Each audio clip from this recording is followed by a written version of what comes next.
The mudcake excavator looked like a prehistoric monster, its massive steel arms suspended mid-strike over what had once been Sarah Mitchell's most cherished childhood memory, Willow Creek, a pristine waterway that had meandered through her family's property for generations, was being systematically erased, its gentle curves now a jagged wound of churned earth and broken ecosystems. Sarah stood at the edge of her family's land, her hands clenched so tightly that her knuckles had gone white. She watched as the construction crew, hired by Primrose Developments, continued their ruthless assault on the landscape.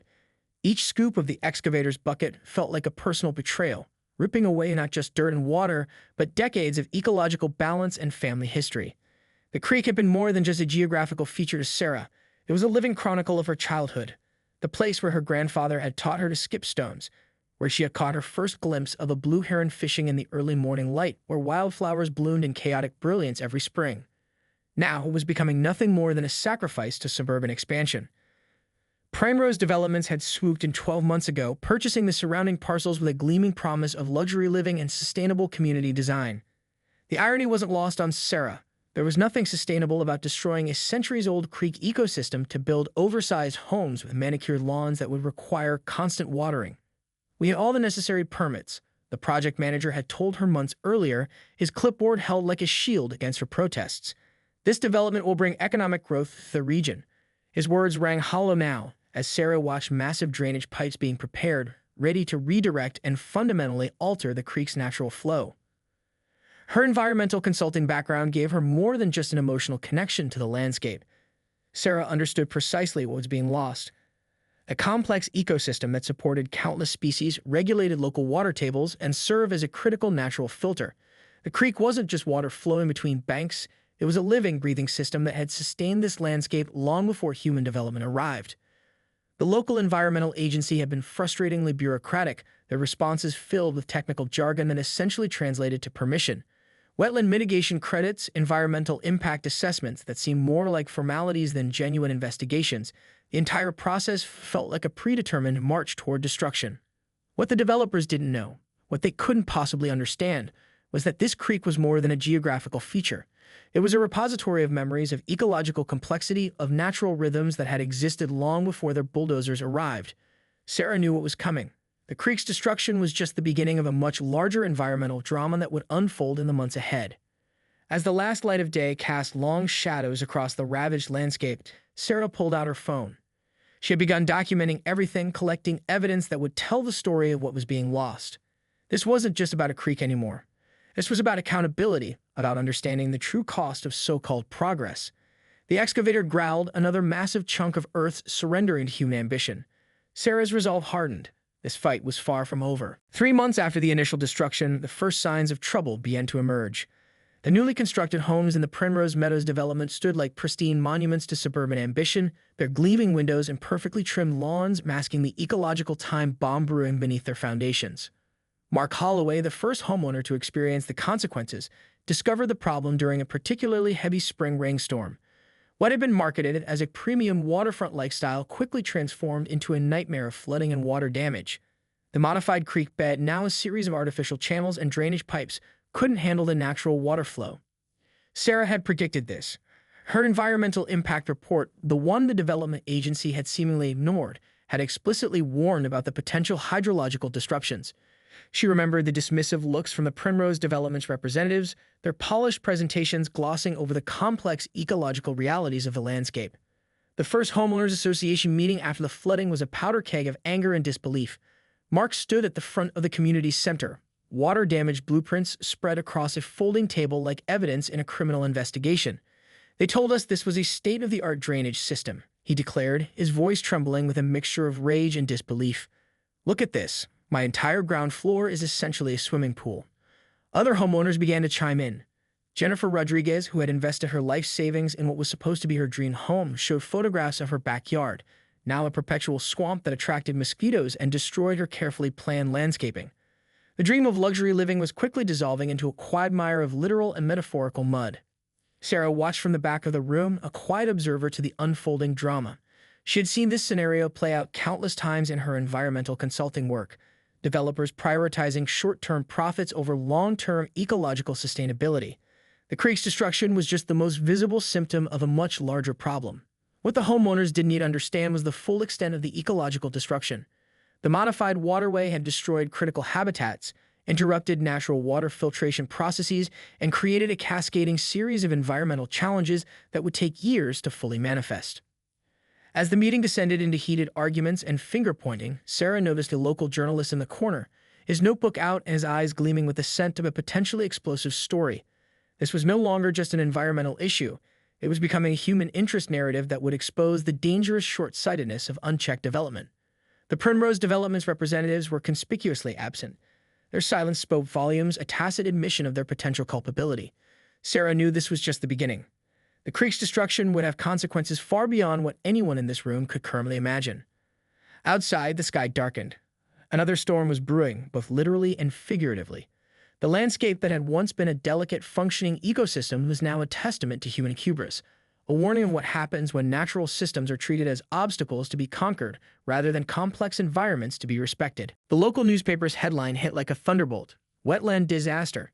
How one development exposed a systemic failure. Sarah Mitchell found herself thrust into an unexpected role, the reluctant hero of an environmental David versus Goliath battle. Her meticulously documented environmental impact study, once dismissed as overly cautious, now became crucial evidence. The article, written by Tom Reynolds, the same journalist who had attended the homeowners' meeting, detailed not just the flooding issues, but the broader ecological catastrophe unfolding in what was once Willow Creek's pristine ecosystem. Environmental lawyers began circling, sensing a potential landmark case. Dr. Elena Rodriguez, a renowned wetland ecologist from the State University, contacted Sarah directly. What happened here is more than just a local issue, she explained during their first meeting. This could become a precedent-setting case for environmental protection and responsible development. The scale of the problem had grown exponentially. What started as a localized creek destruction had revealed a network of systemic failures. Soil samples showed increased sediment contamination. Wildlife populations were plummeting. The artificial drainage system had created a domino effect of ecological disruptions that extended far beyond the original development site. Primrose Developments went silent, their PR machine grinding to a halt. The company's executives, who had been so confident months earlier, now avoided media contact. Their silence spoke volumes, suggesting a growing awareness of the legal and environmental quagmire they had created. Sarah discovered that the development had violated multiple environmental regulations, some through outright disregard, others through carefully orchestrated loopholes in local zoning laws. Her background in environmental consulting gave her a strategic advantage. She began collecting additional evidence, reaching out to local ecological experts, and building a comprehensive case. The homeowners, initially divided and frustrated, began to organize. Mark Holloway, the first to raise concerns about flooding, emerged as a key ally. Together with Sarah, they started a grassroots movement that quickly gained traction. Local environmental groups, initially skeptical, began to see the potential for broader change. But the battle was far from won. Primrose Developments had deep pockets and powerful connections. Sarah knew they would fight every step of the way, using legal maneuvers and financial resources to resist accountability. One crisp morning, as Sarah was reviewing additional environmental data, she received an unexpected call. A whistleblower from within Primrose Developments wanted to meet, someone with internal documents that could blow the entire case wide open. The creek that had been her childhood sanctuary was now the epicenter of a fight that would determine the future of environmental accountability in the region. Sarah understood the stakes were higher than ever. This was no longer just about a destroyed creek or a failed development. This was about setting a precedent for how human progress intersects with natural ecosystems. As she prepared for the meeting, Sarah looked at the photographs of Willow Creek from her childhood. A stark contrast to the muddy, fractured landscape that now existed. Something had to change, and she was determined to be the catalyst for that change. The whistleblower's name was Daniel Reyes, a junior environmental compliance officer who had worked inside Primrose Developments for just under 2 years. When he slid the manila envelope across the table in the back corner of a small coffee shop, Sarah could see his hands were shaking. They knew, Daniel whispered, his eyes darting nervously around the room. From the very beginning, they knew the ecological impact would be catastrophic. The documents were damning. Internal emails, geological surveys, and confidential memos painted a picture of calculated environmental negligence. Primrose Developments had commissioned multiple environmental impact studies and then systematically buried the most critical findings. One particularly incriminating email chain showed how senior executives had deliberately manipulated data to secure development permits. Dr. Elena Rodriguez spent weeks analyzing the documents. Her forensic examination of the geological data confirmed Sarah's worst suspicions. The creek's ecosystem was not just damaged, It had been strategically sacrificed for pure profit. The artificial drainage system was a ticking time bomb designed to create short-term marketability while completely disregarding long-term environmental stability. The legal battle took an unexpected turn when state environmental regulators began their own investigation. Mark Holloway and other homeowners joined as plaintiffs, transforming the fight from an isolated incident to a landmark environmental protection case. Their collective testimony, combined with Sarah's expert analysis and Daniel's insider documentation, created a narrative of systemic corporate environmental abuse. Primrose Developments tried to fight back. Their legal team launched an aggressive counterattack, attempting to discredit Sarah, Daniel, and the homeowners. They hired high-profile environmental consultants to challenge the scientific findings, deployed sophisticated PR strategies, and used every legal maneuver available to slow down the investigation. But the tide was turning. Local media continued to investigate, national environmental organizations took notice, and the story began to gain traction beyond the immediate community. What had started as a local dispute about a destroyed creek was becoming a national conversation about corporate accountability and environmental justice. The most unexpected ally emerged from an unlikely source. Tom Reynolds, the local journalist who had first broken the story, discovered connections between Primrose Developments and several state-level political figures.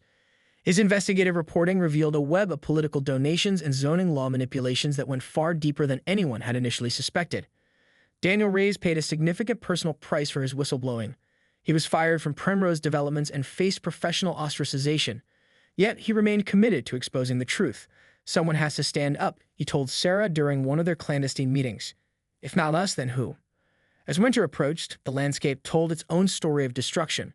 Where Willow Creek once flowed naturally, there was now a scarred terrain, a visual testament to the consequences of unchecked development. The artificial drainage channels created during the development sat like open wounds, a constant reminder of ecological destruction. Sarah knew the fight was far from over. The legal battles would be long and complex. But for the first time, she felt a genuine sense of hope. The truth was coming out. The creek that had been her childhood sanctuary was becoming a symbol of environmental resistance. The final chapter was yet to be written, but the narrative had shifted. No longer were they fighting from a position of defensiveness. Now they were on the offensive, challenging a system that had long prioritized profit over ecological preservation. 2 years after the first excavator had torn into Willow Creek, justice arrived, not as a thunderous proclamation, but as a meticulously detailed legal verdict that would reshape environmental accountability. The state court's decision was unprecedented. Primrose Developments was found guilty of multiple environmental violations, ordered to pay $47 million in restoration costs, and permanently barred from developing environmentally sensitive areas. More significantly, 3 of the company's top executives faced personal criminal charges for deliberate environmental misconduct. Sarah Mitchell stood outside the courthouse, surrounded by the homeowners and environmental activists who had become her allies. Daniel Reyes, now working as an independent environmental consultant, stood beside her. The weight of their victory was both personal and profound. The restoration of Willow Creek became a national model for ecological rehabilitation. Dr. Elena Rodriguez led a comprehensive restoration project that would take nearly a decade to complete. Native plant species were reintroduced, natural water flows were carefully reconstructed, and the ecosystem began the slow process of healing. For the homeowners, the victory was bittersweet. Mark Holloway's property, once plagued by constant flooding, was now part of a carefully managed ecological buffer zone. The dream homes that had been marketed as luxury living were now a testament to the importance of environmental stewardship. The case sparked broader legislative changes. New environmental protection laws were drafted, closing the loopholes that Primrose Developments had exploited. Daniel's whistleblower testimony became a cornerstone of new corporate accountability measures, protecting environmental professionals who spoke out against ecological negligence. Tom Reynolds, the journalist who had first exposed the story, won a prestigious environmental reporting award. His coverage had done more than just report the news. It had fundamentally changed the conversation about corporate responsibility and ecological preservation. Sarah reflected on the journey, the creek that had been her childhood sanctuary, the place where her grandfather had taught her to understand the delicate balance of natural systems, had become something more. It was now a symbol of resistance, of hope, of the power of persistent truth-telling. During the final restoration ceremony, a blue heron, the same species Sarah had first observed as a child, returned to the creek. It was a small but powerful moment of redemption. Nature, resilient and patient, had begun to reclaim what had been taken. The Willow Creek case would be studied in environmental law schools, discussed in corporate boardrooms, and remembered as a turning point. It proved that individual action, scientific rigor, and collective determination could challenge even the most entrenched systems of environmental exploitation. As the sun set on the restored creek, casting golden light across the rehabilitative landscape, Sarah understood that this was never just about a single waterway. It was about a fundamental reimagining of how humans interact with the natural world, a delicate, necessary dance of respect, understanding, and coexistence. The creek flowed on, telling its story, a story of destruction, resistance, and ultimately, hope.